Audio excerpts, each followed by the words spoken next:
eu acho que você fazer qualquer coisa com cultura na América Latina, né, falando mais sobre o contexto do Brasil, que é onde eu conheço mais, é basicamente aprender a trabalhar num estado constante de crise, né? Então, acho que a palavra crise, ela tem um contínuo na América Latina. Eu acho que não estar em crise é exceção, né? Assim, mas claro que os últimos, assim, a pandemia, sem dúvida, agravou enormemente questões que já eram latentes, né? Questões que de base, que eu não acho que são novas, eu acho que elas simplesmente ressaltou problemas estruturais muito antigos, né, na região.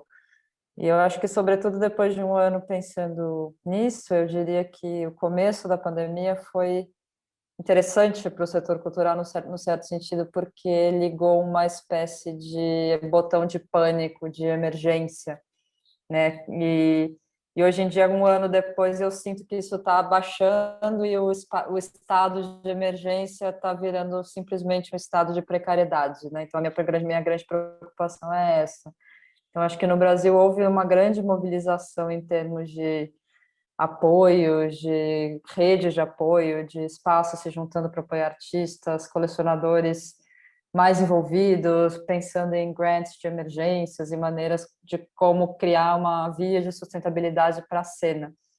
Enquanto, né, além do agravante que no Brasil a gente tem esse governo terrível, né, um governo que está promovendo um desmonte ativo deliberado do pouco que tinha de política cultural. Então, eu acho que a pandemia, de certa forma, gerou uma espécie de senso de colaboração, de solidariedade em relação, ou pelo menos um pensamento sistêmico, que fazia tempo que eu não via. E aí, claro que agora aquilo tinha também quando começaram os lockdowns, né, começaram a fechar os espaços, eu acho que todo mundo correu para ajudar e agora, depois de um ano, a precariedade se ressalta e as pessoas estão talvez mais pensando no seu contexto mais imediato, né? Então, eu acho que isso é bastante preocupante em termos de continuidade, de perenidade, né? Assim, já dá para ver espaços fechando, artistas em situações preocupantes, enfim. Então, eu acho que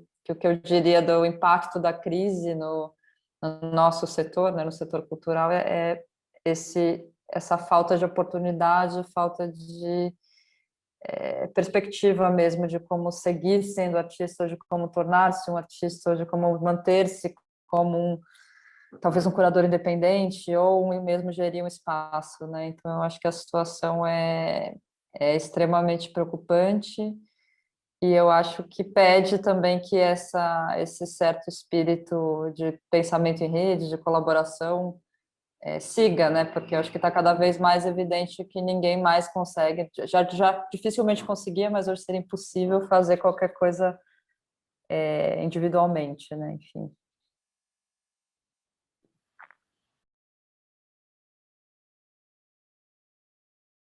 Sim, eu acho que teve sim um movimento, né? Eu acho que hoje em dia é muito difícil mapear de onde vêm os apoios, porque o Ministério da Cultura deixou de existir, ele passou a ser incorporado pelo Ministério do Turismo, que agora está sendo desmontado, assim, é uma bagunça. Então, toda semana muda é, quem faz as regras e por quê, geralmente com agendas bastante complicadas, né? Mas na pandemia teve uma iniciativa chamada de Lei Aldir Blanc, que era uma espécie de ajuda de emergência, que foi, eu acho que foi pleiteada por uma deputada, e aí acabou que uma espécie de lei de uma espécie de auxílio emergencial para artistas e espaços culturais, insuficiente, mas alguma coisa, né? A Prefeitura de São Paulo, especificamente, tem trabalhado meio numa contramão do governo federal, né, num certo sentido de, pelo menos, mostrar-se bastante preocupada com o setor cultural e colocando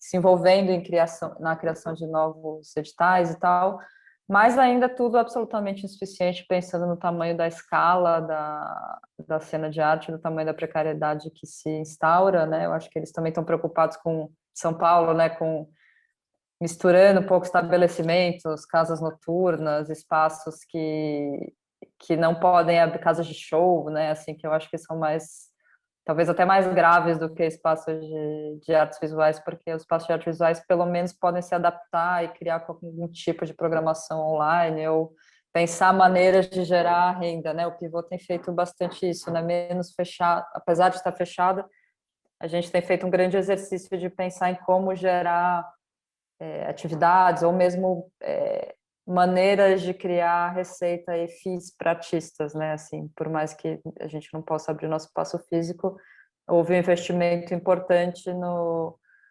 tanto na maneira de operar, na visualidade, a gente criou um programa que chama Pivô Satélite, né? Mas também situações que gerem interlocução e renda para a comunidade artística tem sido uma preocupação bastante grande nossa, né? Não só nossa, mas eu acho que de muitos espaços, os poucos espaços que têm algum tipo de possibilidade de replicar e de envolver mais gente, né? Por assim dizer.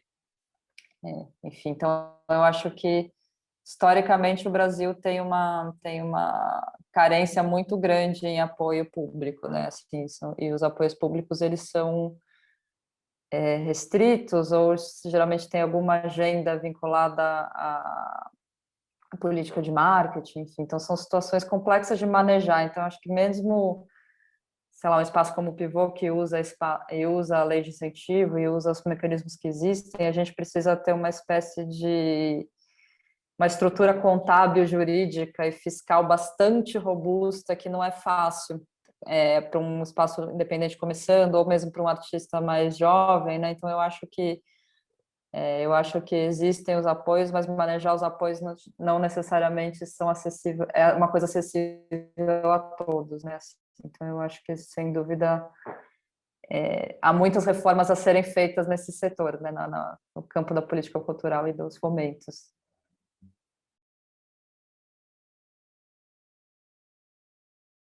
Bom, eu acho que tem uma coisa importante que aconteceu também com essa mudança súbita de ritmo, né? Eu acho que a pandemia impôs a todos, né? E eu acho que, sobretudo, ao mesmo tempo, que é uma coisa talvez que nem o ser humano vivo no planeta hoje experimentou algo parecido, que é uma desaceleração e uma tragédia em que todo e qualquer ser humano na Terra foi afetado menor ou menor grau, mas teve algum tipo de alteração na sua rotina diária, ou seja, uma espécie de desprogramação de alguma coisa, né? Então, eu acho que no caso de espaços, por exemplo, como o Pivô, né, que é um espaço que é totalmente vinculado e que conta com o seu espaço físico como um ponto de encontro, foi muito interessante entender que o espaço físico, a instituição depende menos do espaço físico do que a gente imaginava, né?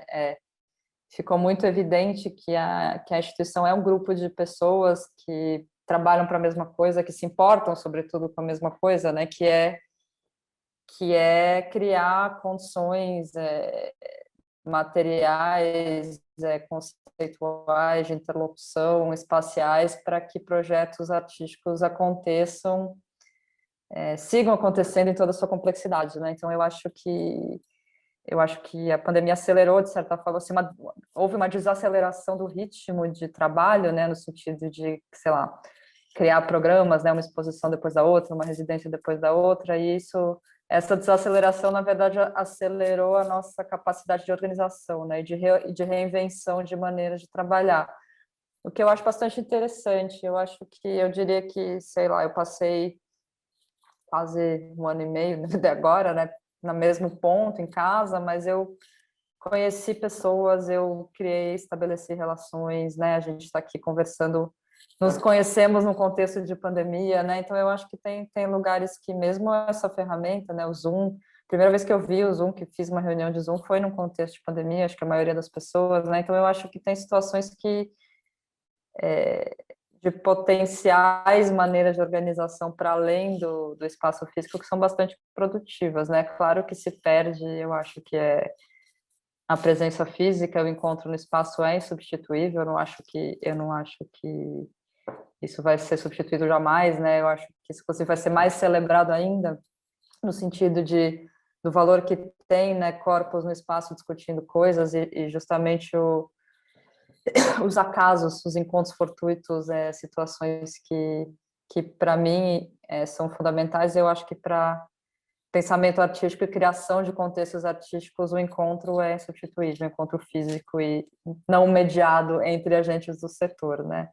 Mas eu acho que, sem dúvida, essa situação vai ficar e nos ensinou muitas coisas, né? No sentido de que dá para fazer, da importância das redes, né? O Pivot faz parte da Triangle Network, o Pivot faz parte de uma série de conversas também mais locais. Eu acho que esse ano também a gente deliberadamente, apesar de ser um espaço que desde o seu início teve bastante diálogo internacional, buscou bastante diálogo internacional, na pandemia a gente se voltou muito mais para o contexto imediato, para a cena local, para justamente criar essas alianças, para criar estruturas, contribuir para a criação de estruturas de apoio para uma cena local que agora está no estado de emergência, né? Então eu acho que esses são alguns legados aí desse tempo. Eu acho que o ritmo é uma coisa muito importante. Eu acho que quando a gente puder voltar a viajar e abrir os espaços, né, que eu tenho certeza que isso vai acontecer, não sei quando, né, no Brasil sobretudo,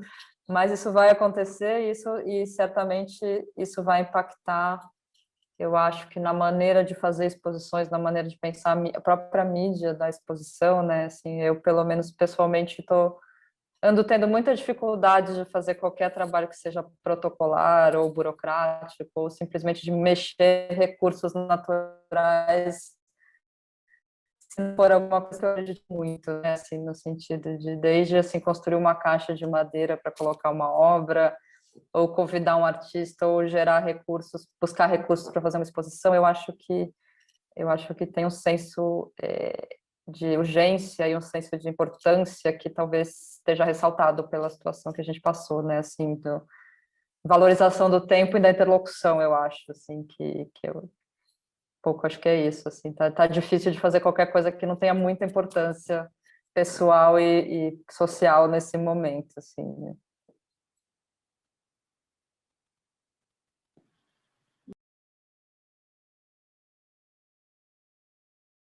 Eu acho que um espaço independente, eu tenho uma grande desconfiança dessa palavra, né, independente de quê, né? Eu acho que um espaço sempre depende de muita coisa. Eu acho que é uma situação que um espaço como o Pivô, por exemplo, é justamente esse espaço que está entre a galeria comercial, né, assim, um espaço com fins de lucro e uma instituição pública, uma fundação mais estabelecida, né, em termos de recurso, de possibilidades materiais e do tipo de gestão, né? Assim, então, o Pivô está mais perto, talvez seria um Kunsthalle ou um non-profit space ou coisas desse tipo, né? Que você ser um Kunsthalle na Alemanha automaticamente quer dizer que você tem apoio público, ou se você for um non-profit space em Nova York, que o Estado vai te ajudar com seu aluguel, ou coisas desse gênero, né? Mas no Brasil, você ser um espaço sem fins lucrativos, basicamente é um atestado de que você não tem orçamento. Ou seja, por isso não tem muitos espaços como esse, porque precisa de um grupo de pessoas muito afim de trabalhar muito em ambientes muito instáveis, né? Assim, sem nenhum tipo de garantia. E eu acho que isso vale para a grande parte da América Latina, pelo menos os contextos que eu sou mais familiarizada. Então, eu acho que qualquer espaço trabalhando nessas condições tem que, de certa forma, inventar a sua própria economia, né? Isso também varia de contexto para contexto, espaços, cenas que têm uma cena de arte comercial mais estabelecida ou menos, onde há colecionadores, onde há gente com interesse em ser patrono, né, coisas desse gênero. A cena de São Paulo, não do Brasil, de São Paulo, né, que é bastante diferente, é bastante desenvolvida no sentido de que tem galerias comerciais que estão aí trabalhando há mais de 40 anos, estáveis, tem uma rede de colecionadores importante, não quer dizer que todos apoiem, claro, mas o pivô tem conseguido se manter, né? Também é importante dizer que não é um dado manter o pivô, né? Assim, é absolutamente instável. A gente tem diversas fontes de receita, nenhuma delas garantida. Ou seja, a gente usa tudo que é possível, né? Da lei de incentivo estadual, municipal, federal, projetos de patronos que dão cotas variadas, a gente aluga o espaço para o espaço em si, né? É uma grande aliado na economia, porque a gente tem um espaço físico muito interessante, né? Um espaço no edifício histórico de bastante grande, tem 3.500 metros quadrados e tem um grande apelo para eventos comerciais, fotos de moda, assim. Então é uma receita que entra, que é importante, e sobretudo a gente tem um evento anual que é um leilão, em que uma parte muito importante dos artistas da cena de arte do Brasil participa, né? Então eu sempre fico muito feliz de falar sobre esse evento, que ele geralmente é mais ou menos responde por quase metade da nossa receita do ano. Então, é um feedback da própria da comunidade artística para o que a gente faz, né? Então, é o único momento do ano que o Pivô vende obras, e aí os artistas, a gente divide esse valor com os artistas, né? Então, também é uma situação de mobilização muito grande da cena de arte, né? Em que os colecionadores comparecem, os artistas dão obras, a gente cria uma situação de venda interessante, né? Antes da pandemia, a gente fazia um evento, um almoço grande, que as pessoas também pagavam para ir, enfim. Então, era uma situação de uma celebração de uma rede que gera uma parte importante dos recursos do ano do espaço. Ano passado a gente fez online, que era um grande receio, né? Mas acabou sendo bastante bem sucedido. Eu acho que também muito por causa desse senso de emergência que eu falei, né? De apoio, de emergência. Então é basicamente isso, né? Enfim, então tem muitas das exposições acontecem com parcerias institucionais, né? Assim, várias delas de fora do Brasil. Então cada exposição dentro do Pivô tem a sua própria narrativa econômica também, né? A gente não faz nenhuma exposição com os mesmos meios, né? Então tem, dependendo de onde vem o artista, ele tem mais ou menos ela ou ele tem mais ou menos apoio de uma galeria ou de repente do Estado, enfim. Então são situações que exigem uma grande flexibilidade da gestão, né, no sentido de que eu acho que a gente está sempre fazendo um malabares de quem, que horas fazer essa exposição, da onde vem o apoio, o que é que dá para fazer, né, assim, e também, ao mesmo tempo, eu acho que essa a diversidade, para pegar uma palavra do Hélio Sica emprestada, informa muito o jeito de fazer, uma metodologia de trabalho que hoje em dia me parece muito interessante, né? Começou talvez numa situação de driblar uma situação de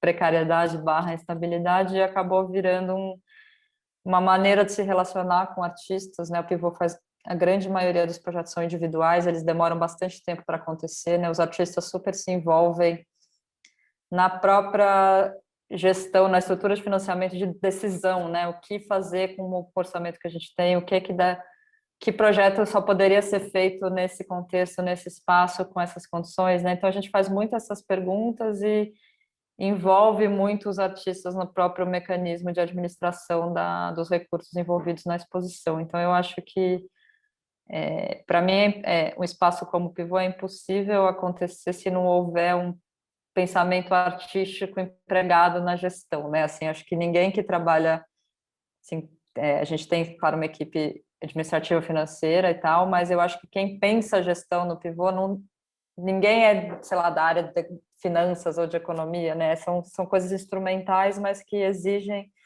um nível muito grande de interlocução e de criatividade mesmo, assim, né? Que eu acho que é uma característica comum a espaços dessa tipologia, né? Assim, acho que tem, assim como o Pivô, inúmeros exemplos na América Latina de espaços mais ou menos longevos, cada qual com a sua especificidade. Então, eu acho que toda vez que eu falo sobre essa situação institucional, ou modelo de gestão, ou independente ou não, né? A gente usa a palavra autônomo. Eu penso sempre que não dá para generalizar nada, assim, né? Então eu acho que o que dá para fazer em São Paulo não necessariamente dá para fazer em Santiago, que não necessariamente dá para fazer no Peru, né? Então eu acho que às vezes essas discussões tendem a ser generalizantes como se houvesse um manual, né? Vamos fazer assim. Então eu acho que o único jeito de fazer é habitar mesmo a especificidade de cada contexto e como a gente trabalha com arte contemporânea, ter uma preocupação de se colocar num diálogo abrangente internacional que extrapole um pouco pelo menos um lugar do pensamento, né, do pensamento crítico, para além dessas fronteiras geográficas, que eu acho que também podem ser redutoras, né, dependendo de como colocadas. É perigoso. Acho que o local é importante, mas dependendo de como usar, pode ser muito perigoso no sentido de exacerbar nacionalismos, que ninguém na América Latina está precisando disso, ainda mais em 2021, né? Então eu acho que são situações que não dá muito para pensar a economia sem pensar o programa, não dá muito para pensar o programa sem pensar o impacto social, não dá para pensar o impacto social sem pensar no impacto ecológico, enfim, então acho que para mim essas coisas só funcionam se pensadas em relação, né? Assim, tanto e mesma coisa o local e o global, né?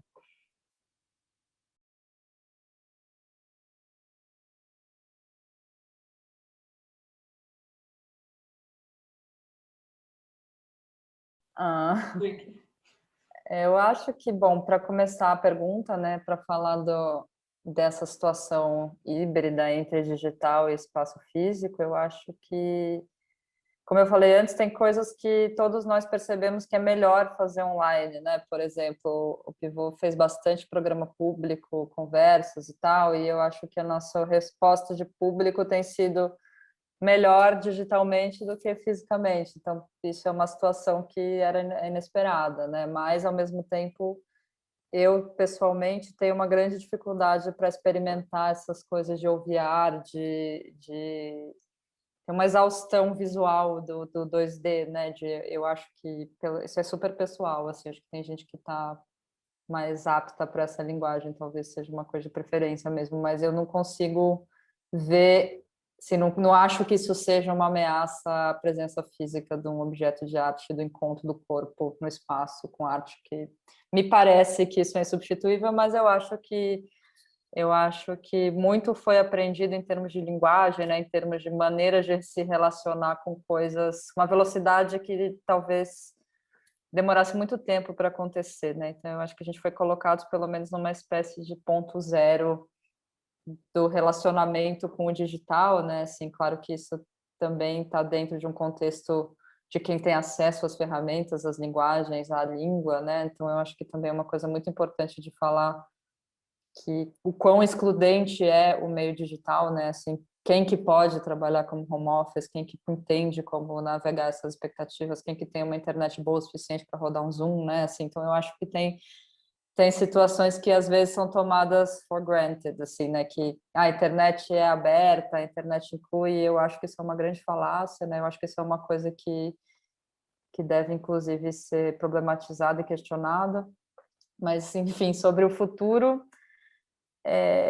eu acho que a palavra futuro é muito perigosa também, né? Assim, acho que a gente já tem uma situação dessa seta desenvolvimentista, extrativista que fez o mal que fez, especialmente na América Latina, com heranças coloniais e especialmente de um jeito, uma certa mentalidade que foi importada e encurtida, que eu acho que hoje em dia cada vez mais pessoas e grupos e coletivos e artistas estão trabalhando juntos para desprogramá-la, né, assim, num certo sentido de dizer que existe muita coisa além do pensamento ocidental, da modernidade, do mistério, habitando o mistério, entendendo situações que, como de repente certos saberes indígenas são tão tecnológicos quanto a mais avançada das tecnologias, né? Então eu acho que são situações que pelo menos me empolgam muito, são uma espécie de abertura, uma abrangência da discussão que está cada vez mais chegando num lugar mainstream, eu diria, né? Assim, são discussões que pensadores, especialmente pensadores latino-americanos que estão há muitos anos, né? Se for pegar talvez os zapatistas no México ou toda a turma que está trabalhando no Equador, né, no pensamento amazônico, tudo isso está chegando no lugar do vocabulário de arte contemporânea cada vez mais, sei lá, tenho escutado cada vez mais isso no contexto europeu, pessoas se interessando por entender a espécie de pensamento amazônico, o que está acontecendo, conversas que não que se entende que não é mais possível não usar a palavra catástrofe ecológica, ou rever a ciência, ou rever o pensamento moderno, né? Então são coisas que eu acho que têm se intensificado, né? Também as pautas identitárias, sei lá, não dá mais para fazer uma palestra com 5 homens brancos sentados, isso é uma coisa que pega mal, isso assim, 10 anos atrás ninguém questionaria, né? Então, acho que são situações que me embutem um certo otimismo com muita precaução, um certo otimismo. Mas eu prefiro me agarrar a isso do que virar niilista. Então, eu acho que tem uma situação que eu acho que quando há uma desaceleração de um tipo de arte, de um tipo de mercado, de um tipo de velocidade, tende-se a valorizar ou perceber, talvez, o que está à margem do sistema oficial de arte, quão interessantes são as coisas que estão acontecendo de outra maneira, né, fora do circuito das galerias, artistas que não necessariamente estudaram arte, que não estão no contexto acadêmico, mas que estão usando a linguagem artística como um veículo de transformação social ou de mesmo de encontrar um lugar mais livre, mais aberto que a academia para discutir certos temas ou certas possibilidades de intersecção, enfim, acho que são situações que eu tenho visto ampliadas, eu não sei se é o meu olhar que está mais voltado para isso, eu estou achando que está mais, assim, então, de novo, é um lugar bastante pessoal, que é onde eu consigo encontrar algum otimismo, que é numa expansão da linguagem para além da linguagem, por assim dizer, né? Da linguagem ocidental, hegemônica, da ciência moderna, do pensamento europeu, por assim dizer, que eu acho que a maioria das pessoas trabalhando com arte na América Latina foi educado dentro desse sistema, apesar de estar à margem dele, né? Assim, então, eu acho que para mim essa é a discussão mais importante do tempo, do nosso tempo agora, e é o que eu consigo chamar de futuro nesse momento, assim. Uma certa junção da tecnologia com umas novas cosmogonias, outros universos, para uma quebra do universal em talvez, né, uma coisa que está informando bastante o programa do Pivô esse ano, que é essa ideia de pluriverso, né, assim, de uma substituição de uma vontade universalizante por um pensamento pluriversal entre diferentes saberes, né? Eu acho que para mim isso é o que está mais me interessando no momento.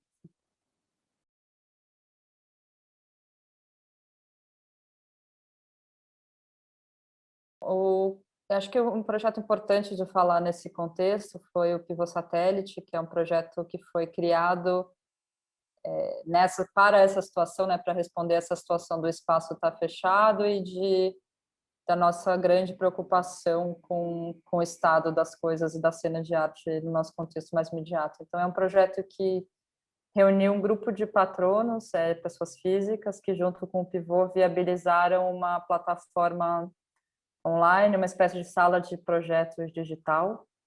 Então, para a gente foi muito importante criar um projeto do zero, um projeto digital do zero, que não fosse simplesmente subir imagens de uma exposição fechada ou usar o mesmo nosso site, mas, de fato, de criar um ambiente digital que fosse tão interessante, de certa forma, como o nosso espaço físico, né? Que é uma parte muito importante do pensamento das exposições, o contexto e a arquitetura do espaço. Então, a gente desenhou esse projeto com uma espécie de...